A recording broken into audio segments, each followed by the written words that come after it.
Of what works for me might not work for you, and what works for you might not work for me.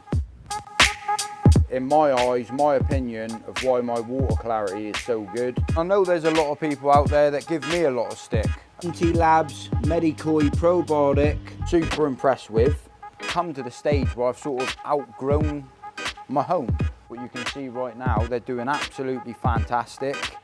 Definitely consider the BD 150 combi, but one thing's for sure, I certainly don't want to be stating that you need an air source heat pump to enjoy this hobby. £325. Check the link out in the comment section. So one thing's for sure that I have experienced this season, general koi hobbyists, there's a massive difference there between what works for a fish farmer will not work for a koi hobbyist. Life certainly don't get much better than this. Hello everyone, welcome back. James the Koi Whisperer, and today coming up on this video I want to give you all a bit of an update really, because I've been busy the last couple of weekends. I haven't really give you a good update on this pond. And I just want to run through a few things really, just to let you know how things been going really this season. To be fair, the very start of the season I had an absolute nightmare with parasites with this pond. And I do believe that's down to the temperature fluctuations that I've experienced this year. The koi didn't know whether if they were coming or going, to be fair. The temperature's been all over the place. Really considering about getting a bigger air source heat pump for this pond, or upgrading to an air source heat pump for this pond, just so I can enjoy the hobby a little bit more. But one thing's for sure, I certainly don't want to be stating that you need an air source heat pump to enjoy this hobby. I just believe the benefits of an air source heat pump certainly do make a difference, and it's something that I've recently experienced with the new pond that I'm running down there, because I will talk about this little mini heat pump that I've got in a minute, but these koi in this pond are doing absolutely fantastic, and I believe constant heat, stable heat really does make a difference. I've always been one that, to start with, I could never afford an air source heat pump. I was always really concerned of how much extra electric that it would actually cost to run an air source heat pump. But I've been battling my brains over it for the past few months, and I just bit the bullet. I've bought one for this pond, and the cost of running it is peanuts. If you use an air source heat pump at the right time of the year and use it to benefit you on your side, so use it when it is hot and keep the pond stable. When you're talking pond temperatures in the summer reach 20, 22, 23 degrees if you're in full sunlight like this pond here.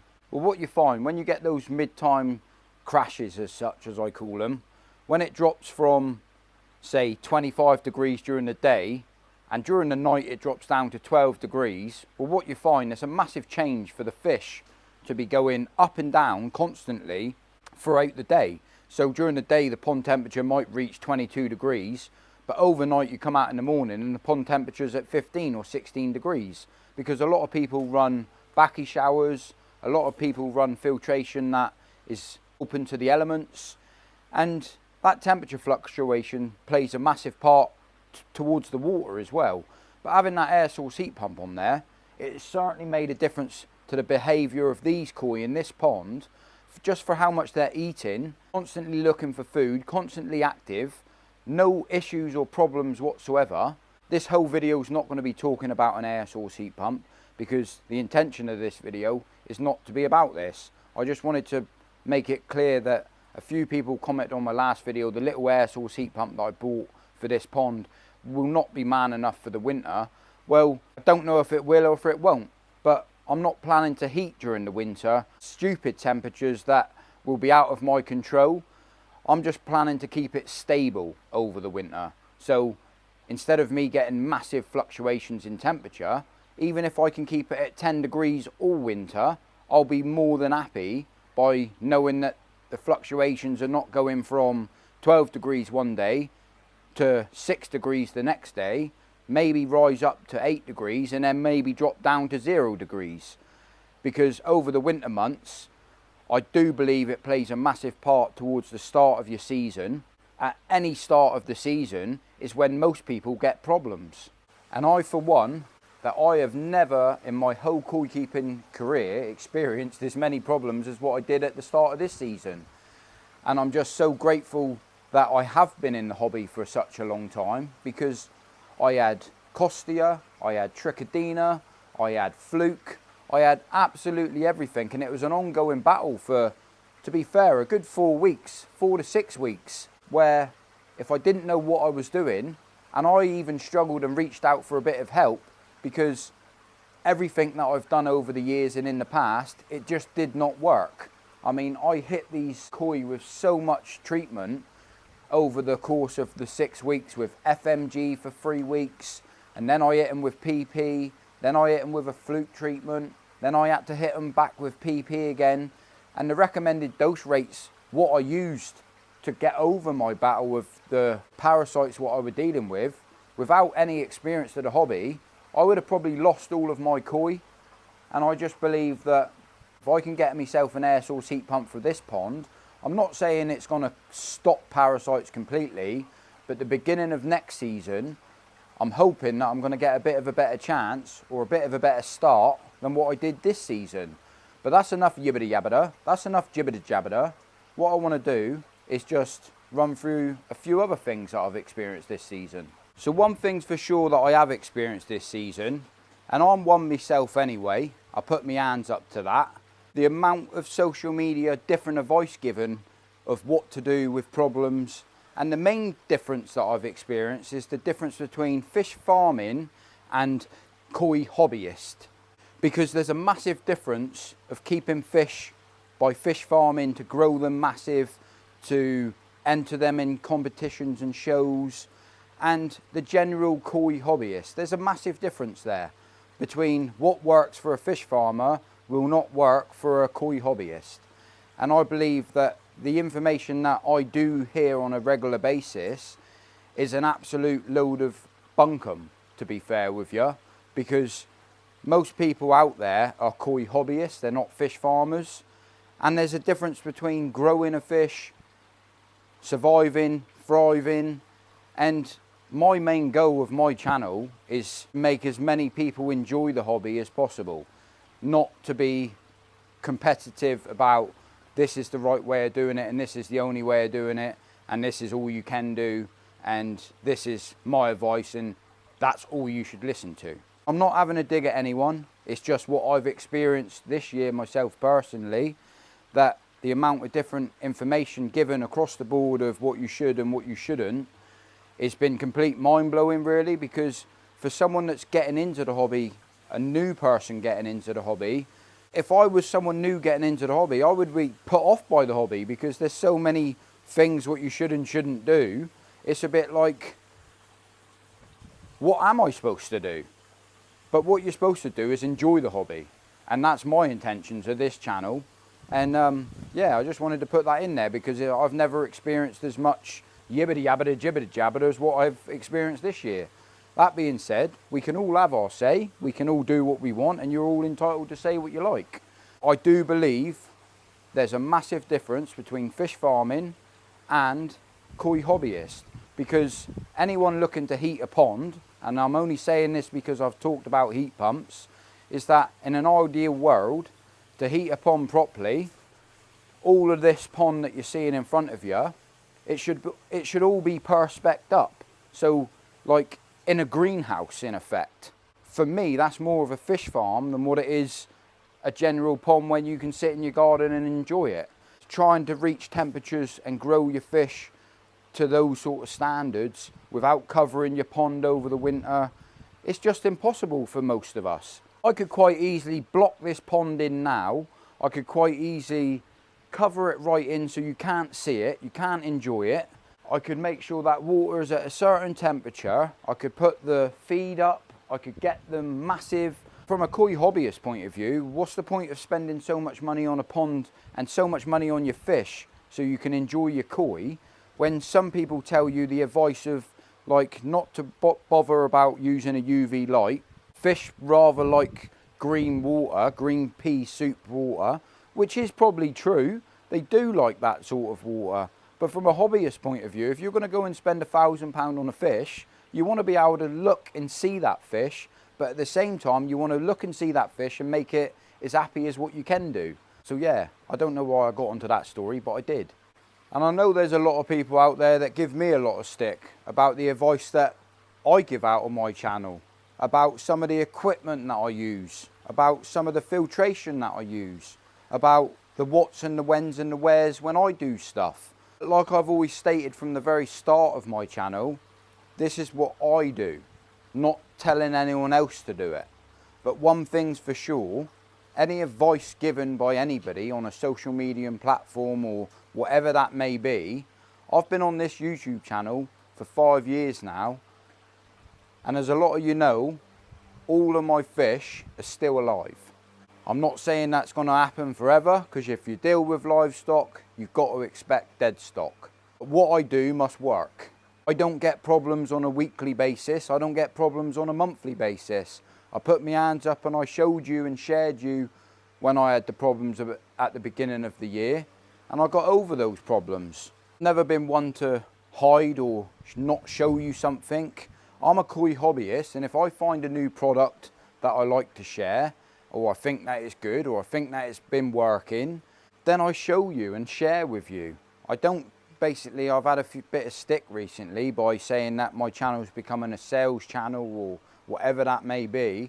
Well, for a lot of people that don't know, I've actually decided to take the plunge, and the way my channel's been going, I'm actually trying to make something from it. So in a way, I've lowered my hours at my normal 9 to 5, and I'm doing YouTube as more of a job now, if you know what I mean. So I've got to put out a bit more content if I can to make it, you know, work, because it won't, unless I put content out, it doesn't work. But I'm not just going to put content out if I don't believe it's worthy of being put out. But yeah, I just wanted to put that in there as well for this season, because I get a load of support, and don't get me wrong, everyone that follows me, I can't thank you all enough. I really enjoy making my koi videos. I really enjoy building ponds, but I've come to the stage where I've sort of outgrown my home, and I'm planning to have my own koi studio very soon. But there's a few complications I've got going on at the moment with that. I was also planning to build my mum a pond, and there's a few complications I've got with that because my mum's got TB on the farm, so the building her a pond is at the bottom of her list. So it's a little bit of a setback for me on my behalf, because I wanted to crack on and do it. I'm heading to Japan this year to show you guys along the way of what it's like being in Japan from a hobbyist point of view, the opportunity that I've got to go there. And yeah, to be fair, this is just an update video of everything what's happening, what's going on and where I'm at with things, and what have I experienced this year and how everything's been going. I mean, everyone that follows my channel, these fish, what you can see right now, they're doing absolutely fantastic. And I just wanted to show you a few products what I believe has been benefit to me this year. So being in any hobby, every hobby costs money. Without a doubt, what you look at, every single hobby costs you a penny to be in.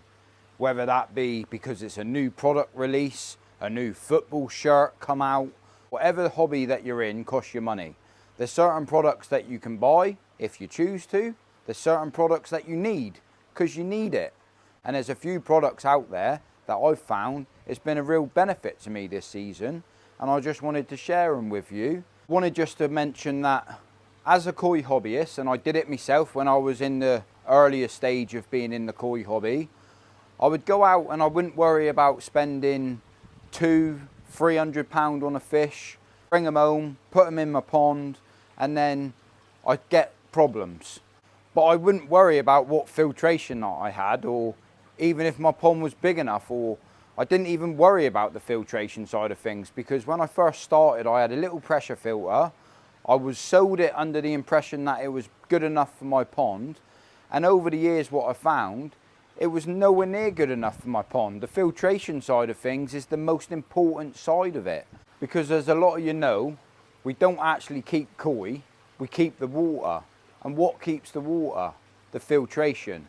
So the filtration is the most important part of this hobby, whether that be if you spend £1,000 on filtration, £5,000 on filtration. Some people, even like myself, I spent over £10,000 on my filtration. The reasons why I spent £10,000 on the filtration is so then eventually that I can get myself decent quality fish to a standard of where I want to progress in this hobby. Because that's what you find what happens in this hobby. There'll always be the people that will whinge at you because they say they can't afford that amount of filtration. So me for one, I couldn't afford that amount of money of filtration when I first set out the goal of me being in this hobby. I've been a progressive hobbyist over the past sort of 10 years and I've built up to where I'm to, and I do not expect every koi hobbyist to go out and spend £10,000 on filtration, because is it essential? No. But does it benefit? Yes. And the reasons why it benefits is so your fish are nice and happy and healthy like this. But do you need to spend that money on filtration? No. You do need to spend some money on filtration because, like I said, a pressure filter with sponges in a koi pool, not a pond, really this is not nature, this is man-made. And to keep any fish in a man-made environment, you need to have a few things to help you keep those fish healthy and happy as you possibly can. And the number one key is filtration. There's two types of filtration. You need mechanical and you need biological. When I first started, I bought Alpha Grog to go into a shower filter. And yes, Alpha Grog does work and it done me very well. Was my koi as happy as what they are now compared to now I'm using a lot more expensive media, which is a mountain tree lotus root Bacchiaus media pretty much.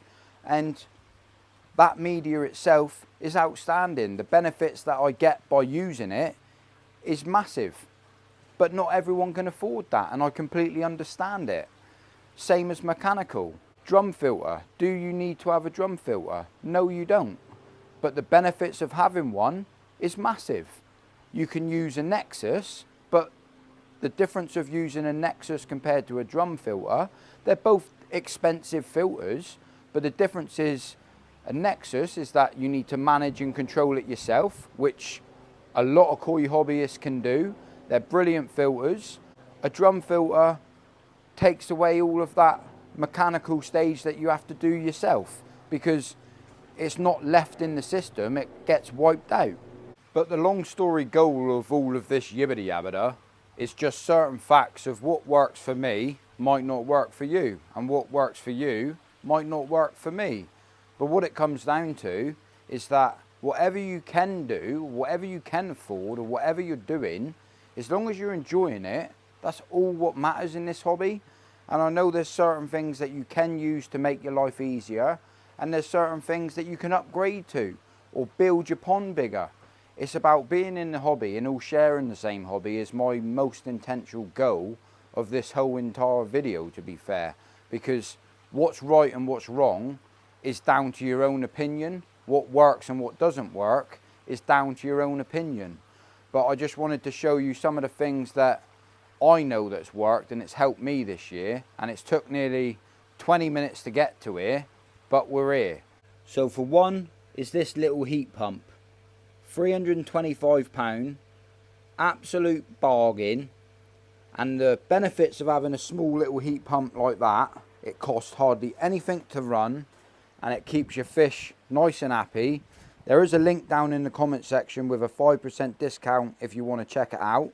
The next thing is this Burton's combi drum. This is the next product that I've been super impressed with. For a small combi drum filter, this cost me £2,600, which is a lot of money, granted. That is without the media inside of here. The benefits I've seen from it is absolutely amazing. For the size, the system, all in one unit. For anyone looking to upgrade next year, definitely consider the BD 150 combi. I would say on average to about 1,000 gallons. Anything more than 1,000 gallons, get the next size up. But if you've got a small little project, grow on pond, definitely look into that. You'll have to excuse the cobwebs, but the JS Koi Bacchi shower, retailing at £400, absolute bargain for the quality standard of build that is. Well impressed. NT Labs Medikoi Probiotic well impressed with this year. I've gone through about 10 tubs of this stuff and it's absolutely brilliant. Water quality stays good and the water clarity stays even better. So this is a new product that I've just started using, and the results that I've been finding from it is absolutely amazing. The lactobacteria was the main reason why I wanted to try it. What it says on the tin, it certainly does work. And the main reason why I went with this is because a lot of products are sold and don't tell you what's actually in it. But the ingredients inside of this really does blow your mind. Stabilizes the pH value, includes enzymes, minerals, probiotics, lactic acid, yeast, trace elements, vitamins, essential amino acids. I mean, to be fair with you, the list goes on and on and on, and it's the first time I've ever used it, but the benefits that I found of combining both together, it's been fantastic. I mean, you look at the clarity of water in here, the skin on these koi are absolute top condition, and I believe little things like this really do play a big part of it. Is it essential? I don't know. Is it working? Yes. I'm not gonna lie, if you combine that filter start and the lactobacteria with, probably this is my favourite product out of everything, is the mountain tree lotus root bacteria house. The benefits of owning this in a shower filter, in a bio unit, is absolutely mind-blowing. How good this keeps your beneficial bacteria alive, and it gives a place for the beneficial bacteria to grow and survive, is outstanding. I wouldn't bang on about a product if I didn't think it was very good. And without having this in my bio unit, in my shower filters over there, this is the main long-term goal, in my eyes, my opinion, of why my water clarity is so good and why my fish are so healthy, because this is just a home for the beneficial bacteria to live. This is just my opinion on some of the products that I've been super impressed with this year, and I wanted to share it with you. And I'm not telling everyone that they need to buy exactly the same as what I'm using, because in this hobby you don't. But like I said before in this video, it's what I do and what I like using. If it works for me, it can work for you. I know there's been a lot of talking in this video, but sometimes this hobby needs a bit of talking, and there's never enough time in a video to try to explain in detail of every single little thing, because I can guarantee you now, if you're still here now, the views that I normally get on a video where it's quick, it's fun, it's energizing, these type of videos do not do as well as that. And as a content creator, we don't get paid unless we get views. And it's why a lot of people beat around the bush about certain things and don't tell you all the informations, the rights and the wrongs, because it doesn't make views. And if you don't make views, you don't get paid. But the reason why I will edit this video, I'm making this video, is because I'm a hobbyist and I like to share my passion with you. If you're a real hardcore koi hobbyist like myself and well into the hobby, you'll have a little bit of a listen of some of the things that I've just said. But that being said, I'm going to wrap it up because I have been going on for a bit. I don't even know where it's gone, to be fair. But that being said, if I don't see you in a week, I'll see you for a window. But if you want to get 5% off the lactobacteria and the kickstart filter, and even 5% off anything on UK Koi's website, I'll leave in the link down in the comment section. Fill your boots if you want to check it out. Well, life certainly don't get much better than this. That's what you call the absolute hammer. Just about to do my weekly dose of my beneficial bacteria, the filter kickstart and the filter lactobacteria from UK Koi Supplies. Absolutely loving it, not gonna lie. Water conditions bang on point, fish eating like crazy, and yeah, I absolutely love it. So if you want to grab yourself a discount and get on exactly the same as me, check out the links down in the comment section. 5% off. I'm gonna get stuck into this bad boy. Woo-hoo-hoo! Thank your mother for the kebabs. Happy days. So thank your mother for watching the video, and if I don't see you in a week, I'll see you through a window. Bosh.